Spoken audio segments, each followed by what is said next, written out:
see the little live, and you're live. Okay. All right. Welcome, everybody. This is VFP.Webify. I understand we just had lunch, so if you fall asleep, I won't hold it against you. My name is Scott Renlisbacher. I don't know a lot of you, so if you have questions, just raise your hand as we go. I don't have set stop points for questions, so just interrupt me. We'll kind of go from there. My name is German Swiss, so I'm sure Christopher Lutz could tell you how to say it better than I can, but here in the States, it's Renlisbacher. A little bit about me. I started doing software development in 2015. I have less experience than every one of you, so that makes me a little nervous up here, but we'll see what happens. My degree is actually in finance. In our software, we do a little bit of financial analytical reporting, which I enjoy doing. It's not what I always do, and then our company has been in Fox Pro since the 90s, and we've recently started in JavaScript. So the agenda for today is the whole idea for this session is to walk you through the path our company has gone through, where we've had an app written entirely in Fox Pro for years and years, multiple developers. We have 750 plus unique screens in our vertical product. It's a pretty big monster to try to convert to anything else, but we've had to do it. And so we're going to walk through this process of what we've done, and hopefully some of the things I share can save you guys some of the headaches that we've had as we go through that. These are some of the topics we're going to cover, but first just wanted to address why do we even need this? There's 2.5 reasons that we have. One of the big ones is people asked for mobile apps. So we work with construction industry and plumbers, HVACs, that type of stuff. They want to be able to record stuff on their phone while they're at your site, at your house, at your business, fixing stuff. Doesn't work great in Fox. The other one, kind of along with that, is the owners of the company oftentimes are the only ones in the company with a Mac, and they're not interested in our software if they can't run the reports, and they're not interested in parallels, they're not interested in dual boot, anything else. And since they're the ones that write the checks, we have to accommodate, even though it's 0.01% of what the software actually does. And then I guess the other reason is in recent years, we've had a few people start asking us, even though the software runs great, can we get a modern UI? Can we, make it flashier, whatever? And so we don't care as much about that, but they write the checks, so here we are. So that's why we started down this road. And so these are some of the things we're going to cover: some web service concepts, some JavaScript basics. I switched the order of the presentation, so hopefully last night or this morning, so I hope that comes through okay. But I'm going to approach this as if you have no understanding of some of the web service concepts. I understand a lot of you do. And then towards the end, I'm going to hit a few more advanced things. So if you're still awake by then, we'll be good to go. So first thing, on the web service, right? It's not all in Fox. You can have your front end, your middle tier, your back end, right? It's all coupled in Fox. You may be using SQL Server as a back end, but then your front end and middle, business logic are still all together. Web service kind of replaces that middle tier. So you got your front end, web service in the middle, and then it can talk to whatever back end you're using. Maybe that back end stays Fox Pro DBS, maybe it's SQL, maybe it's something else. But that's the idea. In the web service, one thing that we had to get through our heads is whenever we get a parameter into it, by default, it is a string. And that's just how it's all passed through. And then you have to convert it yourself. How the data is passed into you is based off the content type header that comes in the request. There are two main ones that we use / have encountered. There are hundreds. I'm going to cover the two that we've used in the 6 years we've been doing this.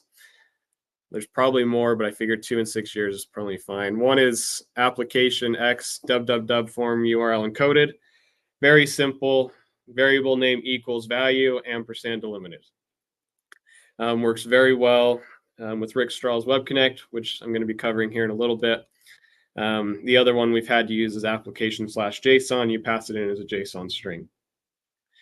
Like I said, there are hundreds of others. There's some Stack Overflow posts on them, etc. Enough there. Another key thing is recognizing on a web service that every request is unique and has to make its own connections to your database or SQL backend, whatever it is. You cannot just make a SQL connection, store it out in some public variable, and use it. So there's some trade-offs on speed because you're making a lot more SQL connections now than you did before. You have to reinitialize all variables, right? So you have to check user security on every call. You can't just do it when the app loads. So just a few concepts to keep in mind here as we go through. But so I'm going to cover, this should probably be at the end of the session, but I was worried on how long it was going to take and I didn't want to get cut off halfway through. So some of these concepts I'm going to cover after we go through the example. So we'll see how that goes. But this is a very simple form that I'm going to migrate here. But my goal in this is to show you what you have to change in your code in order to make this work, what you can keep the same, and what you can just slightly tweak as this goes through.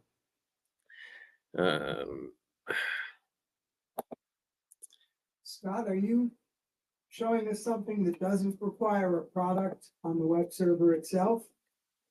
So what I'm going to show you is using Rick Strahl's Web Connect for the back end. The front end is just HTML, and I'm using Vue.js, which is free. Rick has a trial version, I believe, but I don't know what his stuff actually costs anymore. We've had a lot of success with it, so I was going to cover that because it makes the code conversion very, very simple, at least the way that we do it here. So, like I said, very, very basic example. I've got the code blown up here. I've got a form here with two labels, a static one that says current status, one that I update called status, and a command button. So this is a clock in screen. We do a lot with timekeeping and such. Users clock in and out. This is reminiscent of what we do. We have one screen for clocking in and out, so we launch it. You'll see in the load here, I'm just using a table called time. And then in the init, right, you can either pass in your user ID. I'm just going to default to 1 to make it simple. Oops, I thought I had that blown up. Sorry. Must have been in my other session. 16. All right, save out the user ID so I have it for later. A simple select, locate. So I'm just trying to see, has the user clocked in but not clocked out? Very simple. We store the same in the same table. And then I'm just going to update or store out the time ID. Could argue these are bad property names. They probably are. Right, but update my caption and then update my button label. So very, very simple code here. Come through and do this. Hey, it actually works. Look at that. So current status, I'm clocked out. I click clock in, shuts my form down. I run it again. Current status clocked in with the date and time. Right? Nothing fancy, but we're doing several things here. We're opening up data. We're updating controls. We're checking user statuses, right? So there's a few things going on in the simplicity there. And then just so you guys can see it here under the actual command button. So the variable I stored out before, I'm currently clocked in, so I need to clock out. So I'm just going to make sure that I'm on the right record. Replace the clocked out with the current date time. Otherwise, I need to clock in. We use string values for all of our key IDs. So I'm going to calculate the next ID. Occasionally, we throw in other characters if it's something we converted from a different database or something like that. But calculate it right, replace with my user ID from this form.user ID, close down my data, and release. Now, Shannon's going to get mad at me because I just used in time. I didn't do any proper table closing or anything else, but so it is. So very simple simple form here, right? I get they get a lot more complicated, but I think it gets across the points that I want to cover here. So jumping in to the HTML, Joel went over a lot of the frameworks today. We use Vue.js in our company. We found it works very well for us. I would classify us as probably medium to large size app for it. And it works very well as an SPA framework. As for us, we went away from Angular. We were AngularJS originally. I did not like them forcing us to TypeScript. JavaScript feels more like Fox code to me as you write it. And so we ended up switching to Vue and have been pretty happy with it. But is that code big enough, or do I need to zoom in a little bit? We'll see how much we can see here. So I'm just going to walk through this HTML a little bit. I'm just going to load the Vue.js framework. The title is the tab title, if you will, that you see across the top. I have a very simple div here. Again, I'm matching the simplicity of my form. My web page, just a warning, is even uglier than Kevin's was yesterday. I do not like CSS. I have other people in our company do the CSS for me for the most part. But I left it as bare as possible here because that's not what I'm trying to focus on. So when it looks ugly, that's kind of on purpose. But so just kind of matching what I had here. I've got a status label. It's hard coded. And then I believe this is the same in Vue and Angular and several of them. Anything inside of the double squirrely brackets, you get two-way data binding on. I'll show you that here in just a minute. So my label status is the property that I've created, and it will just get updated automatically. I've got a button. I'm going to conditionally show that button once I know what my status or my caption is. So in JavaScript, there's this concept of truthy. It just says, do I have a value? So it's kind of like a combination of var type, is null, and not empty all mushed together. I think it's a beautiful thing. But so right, only show my button if I have a caption. When I click the button, call this function, and then this is what my button caption is going to be. So if I scroll down here into the actual JavaScript code to initialize Vue, you just do new Vue, you bind it to some element. If you do an actual SPA app, you do not have to do it like this. It's handled automatically, but some of that comes down to what Joel was talking about, where you have to have some type of compiler, transpiler type of thing that uses Webpack. If you're not using Webpack, which I am not in this example, you have to explicitly bind it. Inside of there's a data property that's an object. And inside of here, you stick anything that you would consider like a this form property, or if you're defining a class, right, it would be your properties in the class. So I've got my label status, and anything you put in here can be used for two-way data binding inside of your HTML. Now you don't have to, right? Again, you can think of them as this form properties. So I've got the user ID I'm going to store out. I'm going to store out the current time ID if they're clocked in, right? My button caption, label status, type of thing. I then have created, which you could think of like the init/load combined into one. Set my user ID, and then I'm going to call a function called getStatus. So on the Fox Pro form, I had it all in the init. Here I'm breaking it out. I don't remember why. I could have left it all the same. Probably should have, but so like I said, in Fox, right, everything's coupled together. It's all right there. In the front end here, we've got to make a call to the back end or to the web service to get the data.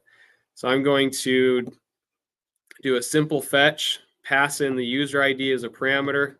I'm going to get the data back, convert it to JSON, and then I'm going to update some of these properties I have, and that will update the HTML automatically.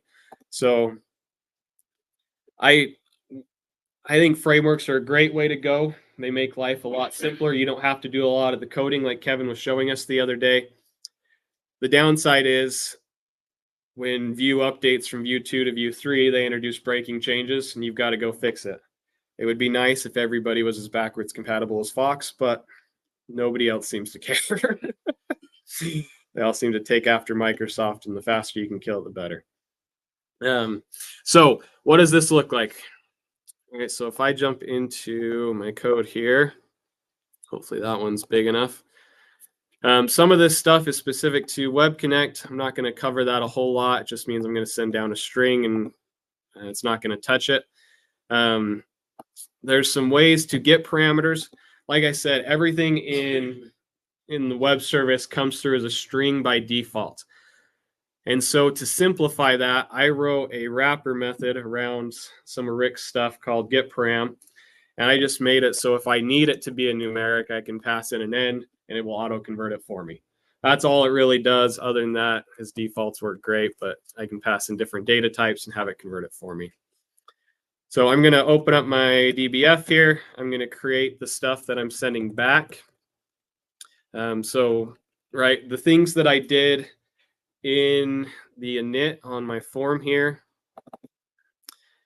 So I set a form property, I updated my label status caption, and I updated my button caption. So those are the things we need to do. So exact same locate, so I copy and paste that. If I find the record, instead of updating this form variables, I'm going to send them back. Now, you could argue this is bad practice to send down what the caption should be. I'm doing it for simplicity. If you want to support multiple languages in your app, bad idea, right? It should figure it out on its own. But trying to show you how much of the code you can keep the same here. And then conversely, if I don't find it, right, my current status is clocked out and my button needs to say clocked in. I'm then going to convert that object to JSON using Rick Strell's dub JSON serializer. And then we personally, on every one of our return values, we do a few string converts on it just because we had some problems with UTF-8 characters and Fox and how things came back. And so definitely not needed by default, but we've got a lot of Spanish users that use our apps. And so as we were converting certain things, sending it down through the web service, the double string convert saved us on things getting corrupted or showing up, with like the little square box with the question mark in it type thing. So far, I think we've managed to double or triple our code from what we had in our DBF. So we are making progress, right? In the world of Microsoft and rewrites, we are right there. But as you can see, right, the general concept's the same. So what I really want to show is, right, when I come through and I click my button, right, it's going to update some records. It's going to calculate my next ID, give me a new record if I need to, and then close down my data. So if I come to that method here, clock in and out. So again, just a few boilerplate things. In our actual web service, we have all of this wrapped, so we don't need to call it in each method. So I'm going to get two parameters. Am I currently clocked in or not? Now, open up my table, and then you'll notice this block of code right here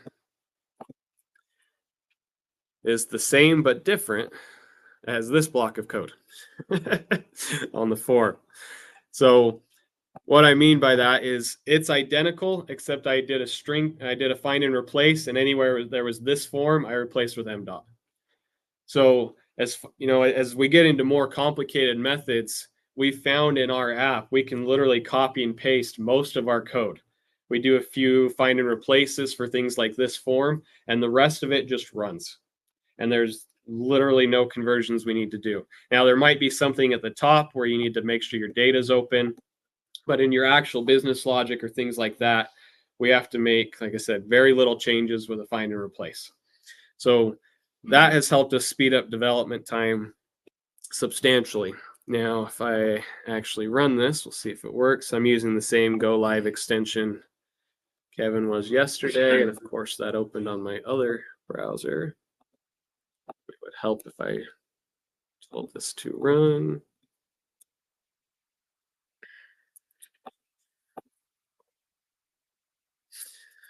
All right, so basically mirroring our form, we've got our status. I'm currently clocked in, date, time. My button says clock out. I click that, I did an alert just because we don't have this form.release, so you can see it did something. And then it immediately checks to see what my current status is. So if we look at those,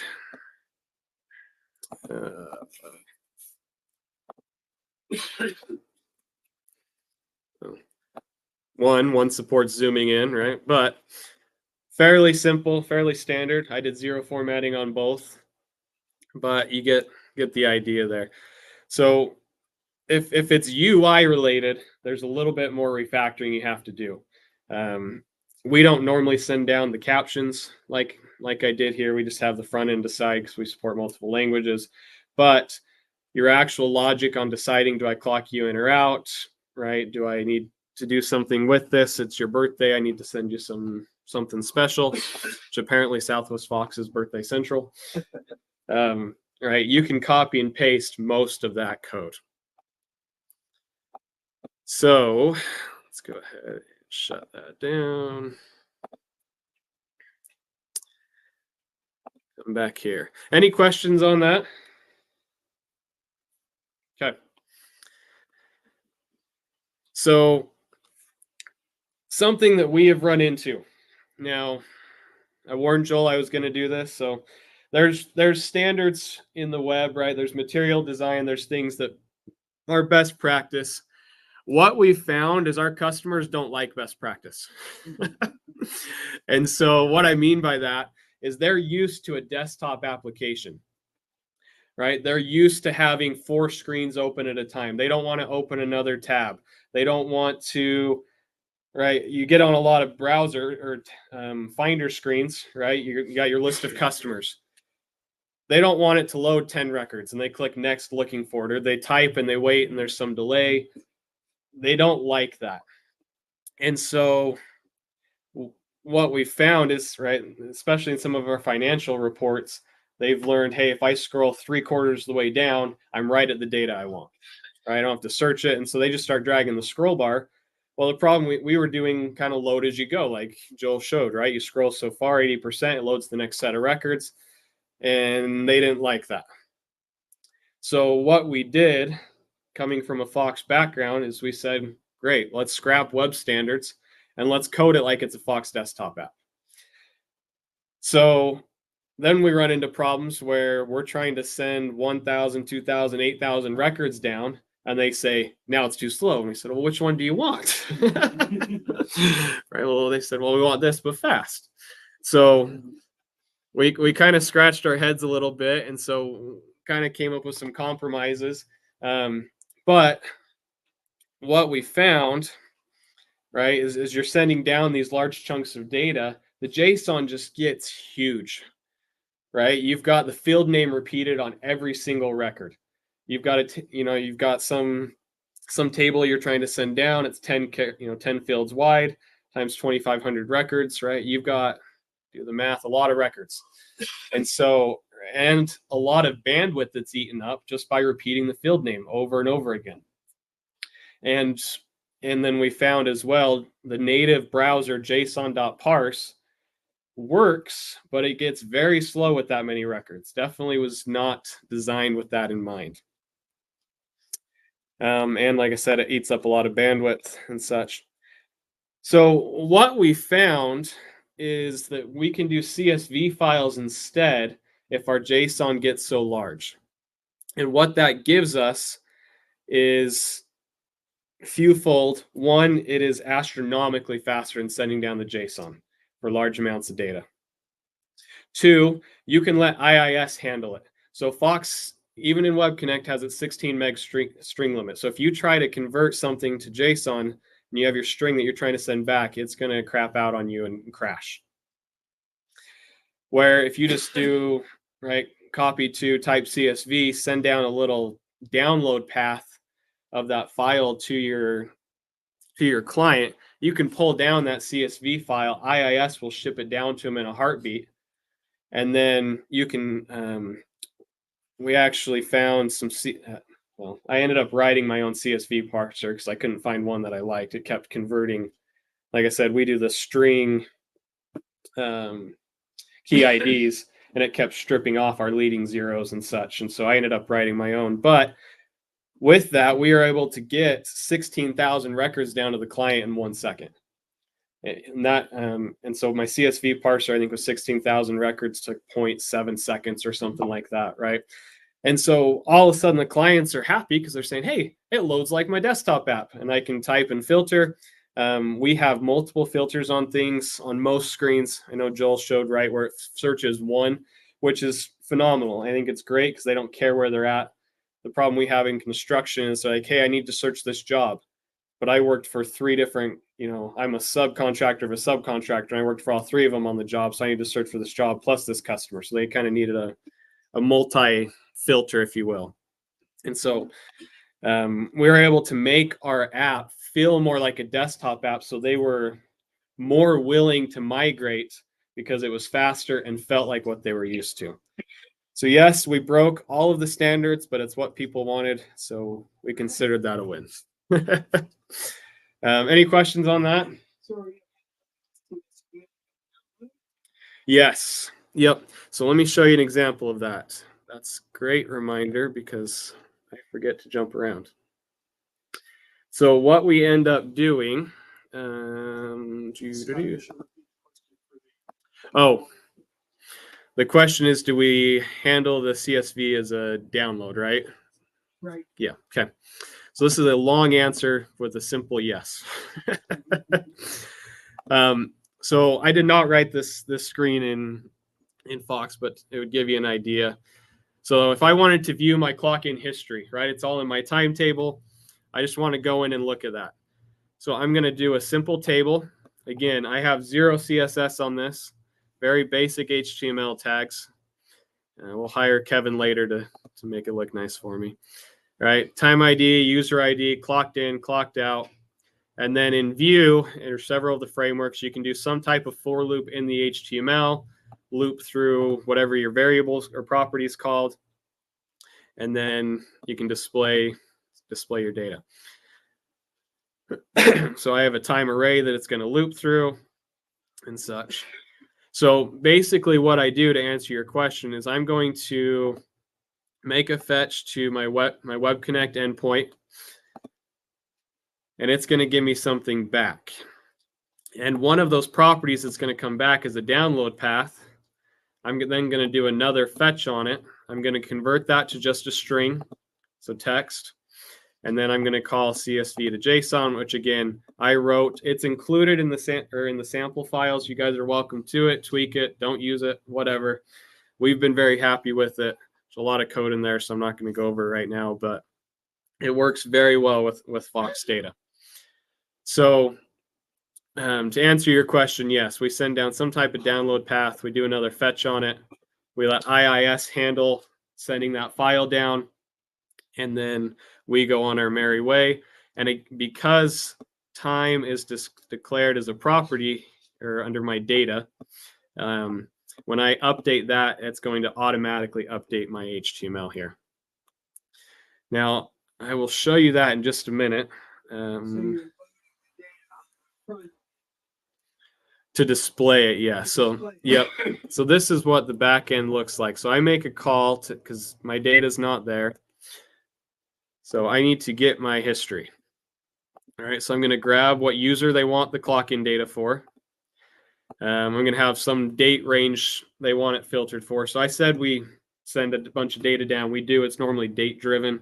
So it's not just a gazillion records. We've got a lot of customers with over 1 million records on certain things. So we filter it down by some date range. So it's several thousand, but it's not million. All right.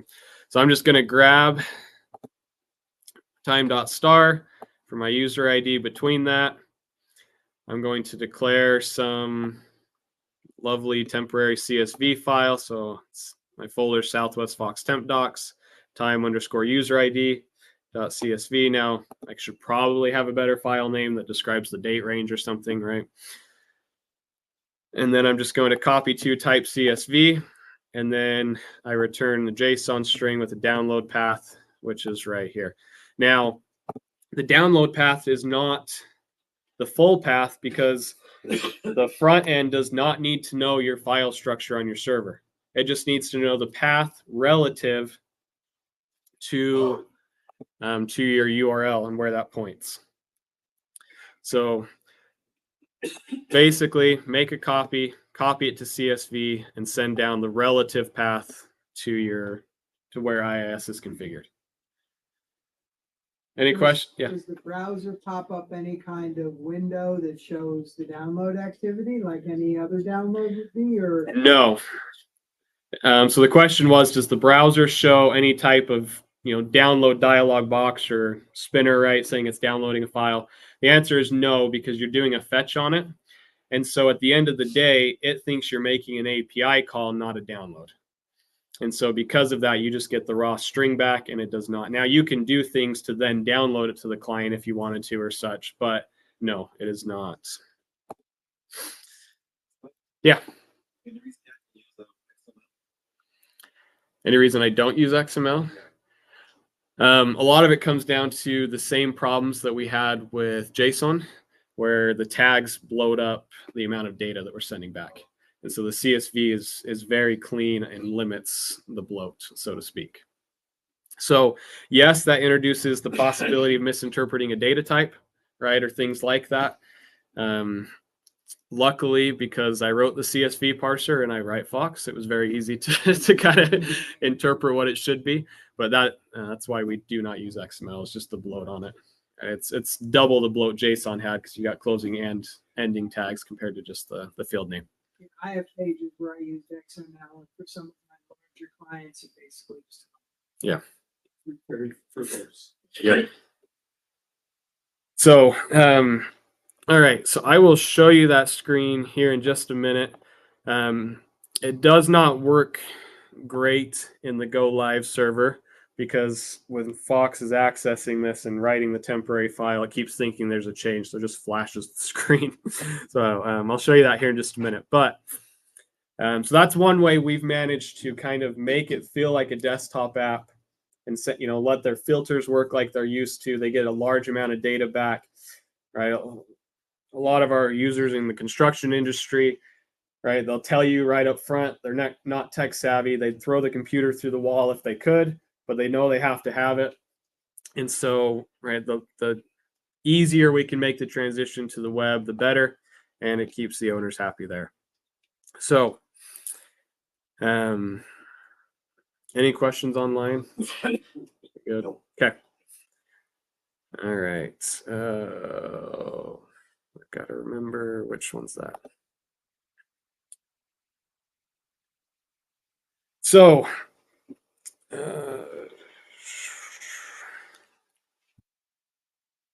I'm going to switch the order here. So you've written, right? You've converted a form. Awesome. Great. Like I said, our app has 750 screens. And so we just converted one screen. Yoop-de-doo, right? We've got a long ways to go. So the question is, how do we use that and utilize it without it becoming obsolete and code fixes and bug fixes that get made to that screen? In the several years it's going to take us to kind of piecemeal and transition our app, because our users still expect enhancements. They expect bug fixes. And I've now got duplicate code running, possibly triplicate, depending on what I did on the front end with the web service and my original Fox Pro app. We don't have the time and money to manage, the resources to manage it. So what do? So one thing, this may not be a perfect answer. Fully understand that. This is something we've recently started doing. Users haven't cared too much, as long as we keep the UI fairly similar to the desktop on our web apps. But what we ended up doing, I know Christoph did a class a little bit ago on the Ceph Sharp browser, right, and using Microsoft's WebView 2 in Fox, right? There's a lot of dependencies and such. What we found is, I guess I'll just show the slide and skip to the right spot since I'm going out of order here.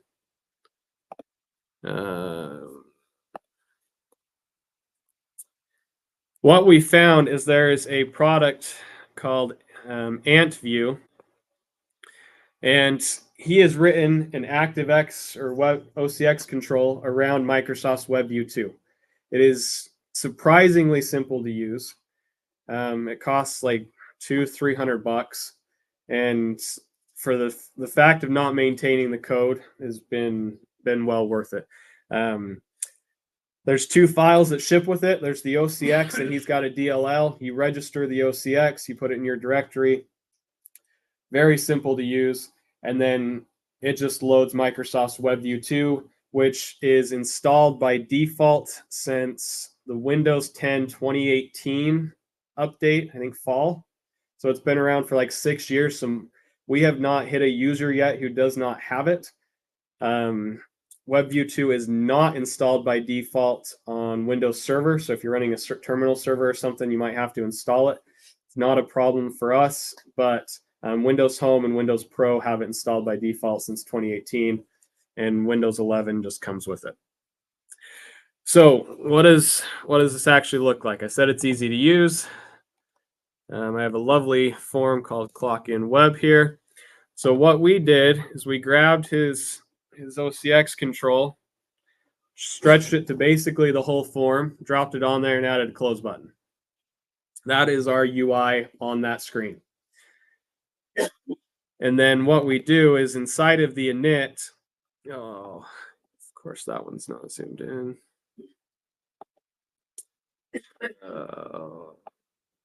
It's 16 bold.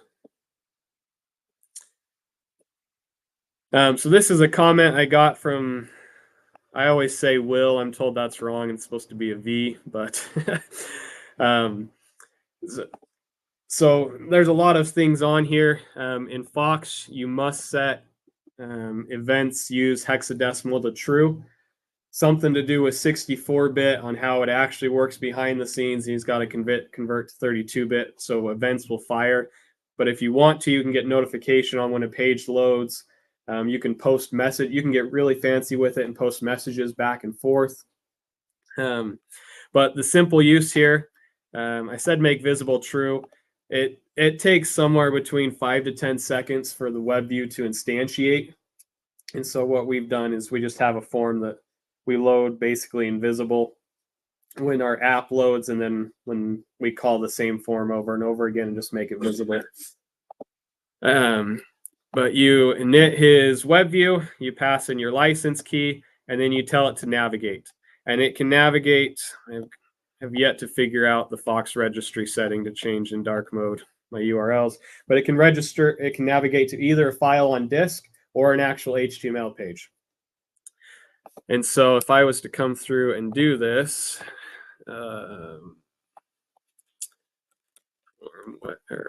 clock in hit web, wow. So it comes through, it says it's not going to do anything because I shut down my web service,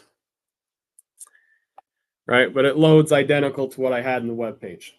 So what we found is, right, we've moved over a subsection of screens, and maybe those subsection of screens are key and they're good for some of our users and they can work out of those, but the more powerhouse users need more. So what we've done is, instead of calling the Fox Pro form, once we've tested, made sure the bugs are out, whatever, we give it to Kevin for all that testing.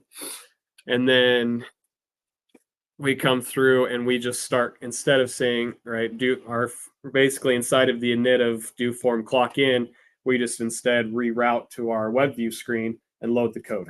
So if there's a bug in it, we fix it in one spot, publish an update. Theoretically, because it's a web page, your users don't even need an update from you. They just pick up the update from the web automatically, which gets very confusing because sometimes you have to get them an update to fix something. Sometimes you don't. So we normally just send them an email and say, hey, it's fixed, because they get confused on that. But, right, we have found nothing in our app yet that the WebView 2 control renders incorrectly compared to looking at the browser. Now that I say that, I'm sure somebody will find something. But in the screens that we have looked at on our app that we've migrated over and launched in the WebView, everything has rendered identical to how it has in Microsoft Edge, Chrome. It really does use that Chromium stuff in there. The other crazy thing about this WebView is, and maybe it's just WebView 2 in general, I don't know, but you can right click on it and do inspect. It'll open up a session of DevTools for you, and you can come through and inspect it just like you would a browser. So if for some chance your user has a problem and you cannot reproduce it, connect into their computer and walk through the DevTools. Now, whether or not that's good or bad, yeah. Just trying to understand at a higher level. So you're saying that as you're converting these over, then your users are using the converted ones with this, and you're dropping the original ones. Is that the strategy? Correct. Yeah. Exactly. So the question was, right, as we write these, we are dropping basically the Fox Pro forms and using our web version instead. And yes, we are. On some of the screens that are very key or critical, maybe it's user definitions or things like that, we've made it so a right click still calls the original Fox Pro code, and a left click, which is the norm, calls the new one. So if by some chance there's some breaking bug and they can't get in to deactivate a user and block them when they get fired, right, they can still get into the old Fox Pro code and do it, but by default it's switching everybody over. Yep. Do you know if the Intuit API is it similar to the Internet Explorer? Well, so the question was, is the AntView API similar to Internet Explorer stuff? It is vastly different. And what I mean by that is you cannot just directly manipulate the HTML or things like that. It's designed more to load it, and then you can pass messages back and forth. And so if you wanted to do something, you'd have to code your HTML to accept the message, do your code for you, and then send a message back that it's done. We've had to do that in one or two instances, but for the most part, most of our screens just run. So for instance, one example we did with that is we just kind of built in a global listener, so to speak. And we know when a screen is launched in the web view, there's ways to detect that. It's like window.chrome.webview exists or something like that in the web view. And so if that's the case, when the user clicks clock out, we just immediately send a message to our form. And when we receive that, we shut the form down. So it feels, so there's a close, so theoretically we could get rid of the close button on the Fox screen here, because I click close in there, we send a message and listen for it and shut it down. So yes, drastically different in terms of what you're able to do, but it works very well for us in things like that. I have a couple of questions here. Okay. Can you demo what your app looks like? How complicated is it using this code base? So I will demo it in the Q&A afterwards, not recorded. But what are the pain points? So the biggest pain points, probably two that we've run into. One is you have to register the OCX. And so in this might be specific to us, but we have a very unconventional updating process. So we have an exe that's installed, and then we just update an app file. And so our exe is just a loader for the most recent app. And so because of that, most of our updates do not require Windows admin rights. And so when we do an update, our app basically detects, hey, there's a new OCX I need to register. Let me prompt the user for admin rights. And so when people are locked down, it's not technically an installer. It's just our app asking for, technically they said, yes, I want to update. And then we show them the message, but people are still like, no, I don't need to run admin rights because I never do on your app. And so we've had problems then where it's not registered. We see the file on disk, try to launch the form, and it crashes because it's not registered in Windows. So that's one of them. The other pain point has been speed, right? They're used to a native Fox Pro app. It loads instantly, right? Here I've got to wait for the web view to instantiate. I've got to wait for, depending on how our app loads a bunch, it checks security. It loads a nice, pretty background picture, right? So I'm now doing all of that stuff to just to display a clock-in picture. And so one of our pain points was, how do we slim that down a little bit, which is where, like I said, when our app loads, we started loading the web view kind of invisible. And then we will keep it around just right, this form.visible, pass a message to our app to switch to a page instead of do like a full page reload type thing. Those are kind of the two biggest things we've run into, and both have been fairly easily resolved. Anything else? No, that's it. Okay. Any other questions on WebView before I move on? All right. So one thing I wanted to show here, just uncomment this line. So just to show you, all right, so I had a button to view my clock in history. So this is where I'm grabbing that CSV file, converting it. All right, you can see it's very fast. I'm showing I don't have a clock out yet, but we've been able with those CSV files to render data. And like I said, we've had zero problems in any of our screens in the WebView control. Okay. Last chance for questions on WebView. I guess I'll come back if you really need me to, but okay. So let's go back a page. So one of the other issues we ran into, not related to the WebView, just in migrating our app in general, is uploading files. Right? Like I said, we're in the construction industry. Everybody's got a list of customers that they've worked with for 30 years. A lot of times we import those from Excel. Well, we ran into problems when we switched our import as we were writing it in the browser in HTML, where when we would pass the Excel file and upload it to Web Connect, and we would try to open it, it was corrupted. Oh, crap. Right? We're going down this path. We can't even open Excel files. This is great. And so, and it's not just Excel files. We run into this problem with several different types of files. And what it comes down to a lot of the times is the extended ASCII chart. And so what we found is Fox uses a version of the extended ASCII chart that seems to be fairly atypical. We found Microsoft SQL Server uses a different extended ASCII chart than Fox does, even outside of emojis, UTF-8, all that. Just the actual extended ASCII chart, it uses a different one. We had problems just in our native app when somebody would copy and paste a quote mark from Word into our form, that would crash. But as you upload a file on the web, somebody could be coming from a Mac. They could be coming from some other program, right? Excel, Word, whatever. And the character encoding is very different. So there might be other ways around this. If you have a better way, please enlighten me. This is the way that we've found, and we have had zero issues with it.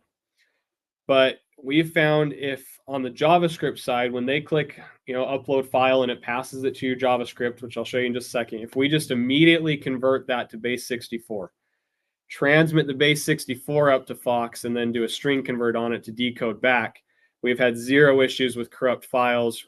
Wrong, right? Fox takes care of the extended ASCII or conversions for you automatically.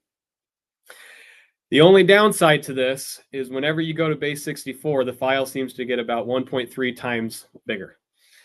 And so, there's times we'll send data back to the front end and we convert it to base 64 to send it back for the exact same reasons. And you just have to remember that Fox has a 16 meg string limit. If something gets 1.3 times bigger when you base 64 encode it, you have to start thinking, hey, my file size limit is 10 megs or 12 megs, because it's going to get bigger and inch closer to that 16 meg limit. So those are some limitations there. We don't hit that big a file very often, but just something to be aware of. So what that actually looks like here. Base 64. So same types of things on top. I added an input tag in HTML. When the user selects something, it's going to call my selected photo button or method. That's going to pass an event to it. And in that event, there is this files. Technically, it's an array because the user can select multiple files at once. There's this nifty little thing called file reader. And then I tell it that the key here is read as data URL, and you pass in the file to it. And that will convert it to a base 64 string for you. Now, when we get that base 64 string, it comes back with something. I'm trying to remember exactly what it looks like. Something that looks like, this is wrong, but you get the idea. You know, image dash JPEG, base 64 comma, and then you get your actual base 64 string, right? We found we don't need any of this stuff, and so we delete off whatever's before the base 64 comma. So that's all this substring's doing. We know the file type just based off the file name that's returned. So when we send the file to our front or to Fox on the back end, we pass in the file name, which has an extension, tell Fox to do a string to file, and we're good to go. So what that looks like, save file. This is, your method would probably be longer than this. I actually managed to fit it on the screen. Right, I get the base 64, whatever your parameter is called. I do a string convert on it to decode the base 64, give it some file path, and then I do a string to file. Now, you would theoretically save that out to some, right, AWS or Azure cloud storage, or maybe you have some file system on your computer, whatever it is. Probably wouldn't just save to temp docs, but that's all you have to do.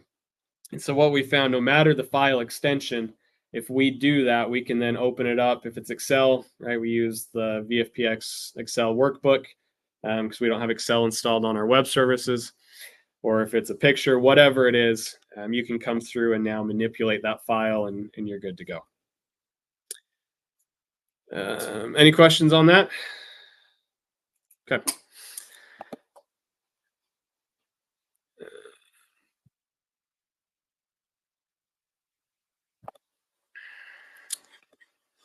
We covered that.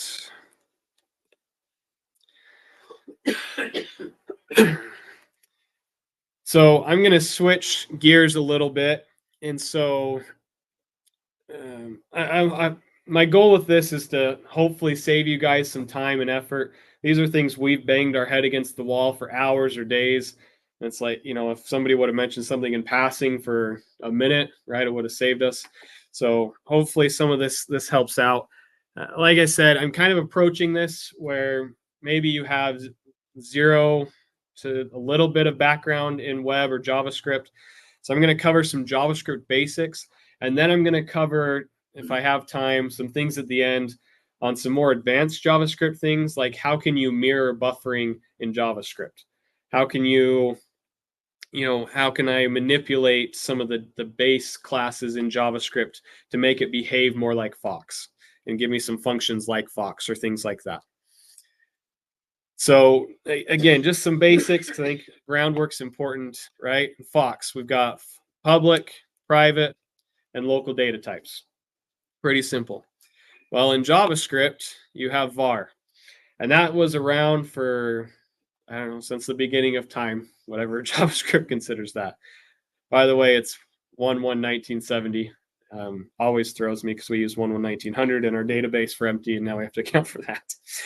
But recently, they've come out with let and constant. And is there such a thing as a public variable like you have in Fox? So the short answer is kind of. You can do things in JavaScript. People recommend against it, so do it at your own will. But right in Fox, you can do _screen dot something and give yourself a pseudo public variable. You can do the exact same thing in JavaScript on the browser. You just do window dot and create some object or property, and you have a fake public variable. Now, the downside to that is public variables are technically accessible in the developer tools. That may be good, that may be bad, right? If you got to connect into your client and look at the dev tools, you need to look at some certain variables, very easy to find. But if somebody just randomly stumbles across your site, they can look at whatever those variables are as well. So we occasionally do it, just be aware of the pros and cons. There's one thing about the data types here I wanted to cover just because it drives me nuts. And I've seen several programmers at our office struggle with this. So the var data type is the default in JavaScript. It's basically like a VFP local. You can think of it that way, but occasionally it creeps into the private scope depending on how it's used. I'm not going to cover that a whole lot. But the difference here is if you declare something with let or constant, it is scoped by the brackets that it is inside of. So for instance, I have a variable here called let counter. My names are super creative, right? Let counter equals 0. And then I have the exact same variable name inside of my for loop. This takes precedence inside of the for loop with the same name. So your variable outside will not get touched. But as soon as my for loop's done, the one that was declared in here is destroyed, and it's destroyed on every loop. And so if I want something to persist outside of here, so for instance, I want whatever I'm looping through, right? If I have some break and I need to figure out what record I'm on, I need to declare that outside the for. Constant and let are both scoped via the brackets. Var is not. You can declare a var inside of a for loop and it will live outside of it, just like a local in Fox.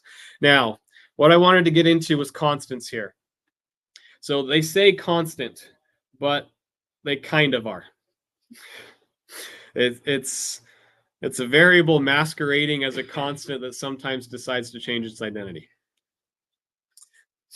So what I mean by that is if I have, so my constant counter, I declared up here as just 0. If I come through and try to do constant counter plus plus, right, or add to that, it will bomb. It'll say this is a constant, you can't change it, which is what you'd expect as a constant. If I try to do, I just want to upper my constant, that will also fail. Where it is not a constant is when your constant is an object or an array. Now, technically in JavaScript, an array is also an object, so I could just say an object, but for simplicity, if it's an object or an array, it is not truly a constant. So what I mean by that is if you tried to do, so up here I have O constant equals some object with a property called name, and the name is John. If I try to change O constant to a string that says John, it will crash. But I can manipulate properties inside of that object. I can add properties all day long. So really what's constant is inside of JavaScript, this may not technically be accurate, but this is at least how it behaves, is inside of JavaScript, all objects and arrays, objects are by reference 100% of the time. And so the constant here, from at least what I've been able to see, is more a constant pointer to memory, not to the value. And so if you come through, it says, hey, you're not changing me from an object. I'm still pointing to the same spot in memory. Do what you want. Now, someday will they catch on to this and make a constant a real constant? Maybe. I don't know. But, right, so these two things will absolutely work. You can change name. I can add a property called last name. But as soon as I try to do something like a new string, change my value, it will crash. Same types of things for arrays. I can push value, which is adding a new record, or a new element, thank you, to my array. I can delete from the array. I can do that all day long on a constant. I cannot set it to a string or a number or whatever else. So just be aware as you're looking at code that if you see something that's a constant that's an object, you cannot guarantee that nothing will change on it. So our general rule of thumb at our office is nothing is a constant unless it is a base data type, right? That's string, number, logical, Boolean, or that type of thing, because otherwise you can't guarantee it. And when I read something that says constant, I just want to know that I don't have to worry about it changing. Any questions on that? Okay. How many of you knew that, just out of curiosity? Of course, Rick did, Kevin. All right. Okay. Hopefully that doesn't bite you like it did us. Running out of time here. Again, these are just some things that I mentioned. Objects are always by reference. One key thing to note here is, right, in Fox, you can pass a variable and force it by reference. There is no such thing in JavaScript, nor can you say, and again, objects are always by reference, so you cannot say, I want to pass this by value. What you can do if you need to pass an object by value is you have to make a copy of the object and then pass it into your function that way, because the copy is unique. Got 15 minutes left, is that right? Yep. Okay. Okay, we'll cover this. So just kind of matching what we have in Fox, right? You can do a simple create cursor jobs. I've got a jobs ID and a job description. There's no such equivalent in JavaScript. Closest thing is an array of objects, and each object has the properties you need. It becomes a nightmare to keep them in sync, right? You can randomly add a property full name to object number 2 in there. So now that has different fields, if you will. But there are some cool things you can do. So for instance, in Fox, I may have some code, select jobs, locate for this jobs ID, replace jobs.name with my cool job. All right, very simple. In JavaScript, you can do the same thing in 2 lines. One of the few times it's less lines. And again, objects are by reference. So if I have an array of objects and I get some object out of there, that is by reference. So if I do let jobrec equal ajobs.find, right, kind of matching my locate. Find is kind of a weird function. You pass a function into the function as your parameter, and it's going to loop through this function on every object or every element in your array till it finds it. I'm looking for jobs ID 1, 2, 3. And because it's by reference, I can just do my cool job. Now, you could theoretically find the index instead, right? Which is more array based. Let me find the index of this, and then I'll do ajobs square index dot, name equals my cool job. I prefer the by reference just because it feels more like Fox code to me. I can find it, do a locate, basically find it, and then do whatever I want to on it. And I'm not reading reference, index references everywhere. So as I'm converting code from Fox to JavaScript, it is a much more seamless process because it reads identical. Granted, I do .name equals instead of replace, but it feels less like C# to me and more like Fox. One thing to be aware of with timers in JavaScript, right? In Fox, they will interrupt whatever your running code is. You must be super environmentally friendly, clean up after yourself, or you'll get burned. JavaScript is very, very different in timers. They just get, JavaScript has a queue. It's single threaded like Fox, as far as we're concerned. Things get added to the queue, and it does not interrupt what is currently running. So, right, if I have some timer that refreshes a job site schedule, and I need to refresh every 60 seconds, if I have code busy, it may not refresh till 65 seconds, right, or whatever it is. The other key thing to be aware of is there are 2 ways to set a timer in JavaScript. There's set interval and set timeout, which I have examples in the session materials. Set interval runs every so many milliseconds, just like a Fox timer. Set timeout will run 1 time. The other key difference is if you do set interval, there is a chance your timer will get skipped. So what I mean by that is it gets added to the queue. For all intents and purposes, we'll think of it like this. It gets added to the queue. If you are pegging the CPU and it is super busy, it will skip your timer after so long and say, oh, I'm going to run again in so many milliseconds anyway. I'll just try again later. So if you have something that is crucial to run on a timer, call with set interval, even though it's one time, because set interval always runs as soon as it can. And just, you have to keep calling set interval and reset your timer, that way. Because if you, or set timeout, sorry. Set timeout's the one that runs one time and always runs. Set interval, if the CPU is busy, will get skipped. And it just seems to say, I haven't found this documented. This is just what we've observed, that, hey, you're busy. Understand, I'll come back later, right? So just be aware of that on timers there. Very different than Fox, where it says, I am running now, nothing you can do about it.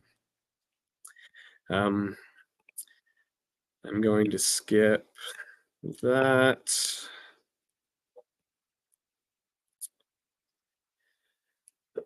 So one of the key things that we've run into, like I said, we do software for construction. We've got some financial aspects to our app. One of the things that has bitten us a few times that we found ways around now, so hopefully this saves you guys some headaches, is math. Who knew math was so hard? And so there's two key problems we've run into. One is called a floating point decimal problem. A lot of documentation on it. And one is rounding issues. So let me show you what I mean by that. I'll skip all those. So if I have something like item 1 is 14.26, item 2 is 13, and I'm going to add those together. Let's run this. I'm running this via Node.js just because I didn't write an actual thing here. But item 1, 14.26, item 2, 13, you add those together and you get 27.259999999998, right? Like, this is not hard, people, right? It's 2 decimal points. What's going on here? And from what I can tell, that's just the way JavaScript is, and there is no intents or purposes to fix it. So, lucky us, we have to now write functions around math that should be simple to fix this. So, in JavaScript, there's a function called toFixed. You give it the number of decimal points you want, and it will go to that many decimal points, right? So, however it returns a string, that doesn't make sense to me, but it does. And so you have to reconvert it back to a number. So if I run that,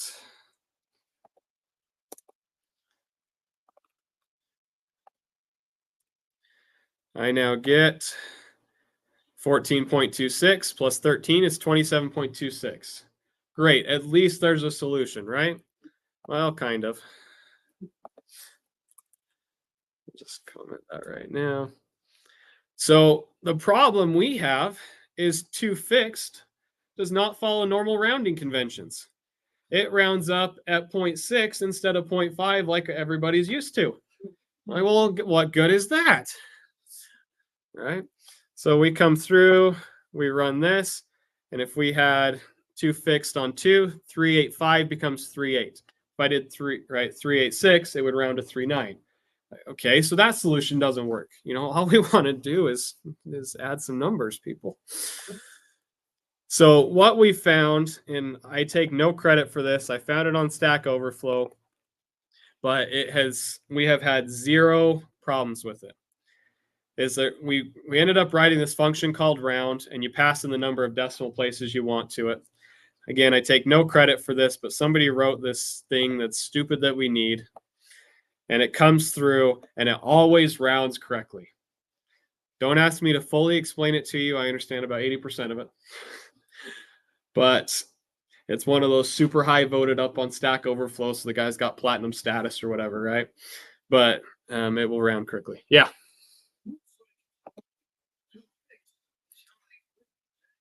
It does call toFixed at the end, yes, but because of how he's using the E in here and such with the decimal places, yeah. So it comes through and fixes it and takes care of it. So the problem is now we have to call round everywhere we want to do real math, right? And I now have to have a function that's globally available, and what a pain in the butt, right? So kind of skipping ahead here, This is a controversial subject in JavaScript. So with that being said, I am kind of on the pro, let's go for it, as long as you understand the risks. Some people say that I should be strung up by my toenails for that. They're very passionate about it, kind of like public objects in Fox, right? People are pro and con. But inside of JavaScript, technically everything is an object. So because of that, you can manipulate the base objects in JavaScript and add functions to them. So for instance, right, you can do number.prototype and add something to it. So I'm going to add round, and it's going to be a function, and I just put in my lovely round there. So then what I can do is, no matter where I'm at, I don't have to import or use anything, right? If I did item 1 equals whatever my number was, item 2 equals, I don't remember, right? Let subtotal equal item 1 plus item 2. And because that returns a number, I can just sudo grab the return value and immediately round it to 2. Okay. Is that 5 questions or 5 minutes? Right. So now I could as well write it as 2 lines, right? Let subtotal equal item 1 plus item 2. Subtotal equals subtotal dot round 2. Right. Same type of line there. But so the reason why this is so controversial is some people say, well, if the browser, right, if the standard now comes out with a function called this, you're now going to have a problem where you're trying to override the browser's native functions. And technically that is accurate. So in general, right, we come up with names that are semi-unique or preface it with our company initials or something, right? So just be aware going into it, the pros and cons. We found it drastically simplifies development and such. And so we find the risk worth it. There's enough issues with round that if the browser ever supports it, I will gladly delete my function and let them do it. I've done some other things on it. So for instance, I added a like function to string. Again, I'm trying to make it work like Fox. I don't understand why these languages are so popular when Fox has so many built-in functions and you have to write your own. But so we did things like we wrote a like function. And so you pass in your search value. I added a parameter for case insensitive. I never remember regular expressions. They drive me nuts and cause me to tear my hair out. So I did it once, and then I can figure it out and just call like, support my wildcards, whatever, and move on. So we use these quite a bit. I wrote one to proper case. There's an uppercase and a lowercase in JavaScript, but not proper case. So I wrote one, right? And so I've included this in the sample files. It's called data type add-ons. We add on to the base data type. Again, it's controversial. Use it if you want. We find it very helpful. I was hoping to be able to cover buffering and things like that, but I am out of time. So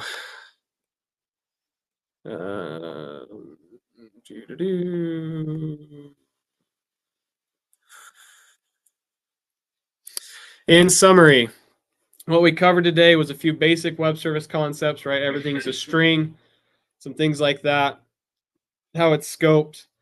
I didn't actually cover browser multi-threading, but we can talk about that if you want. We briefly covered how to convert a form to the web. Again, if it's UI related, there's going to be a little bit of refactoring and changing of the code to the JavaScript HTML syntax. If it's business logic, for the most part, you can copy and paste. CSVs greatly help with if you've got to do a lot of data. It does introduce, a second web call. You've now got to do a fetch on the CSV. So there are some trade-offs, but we found it's worth it. And hopefully the ActiveX control can help you guys out. That's all I've got. And thank you guys for your time.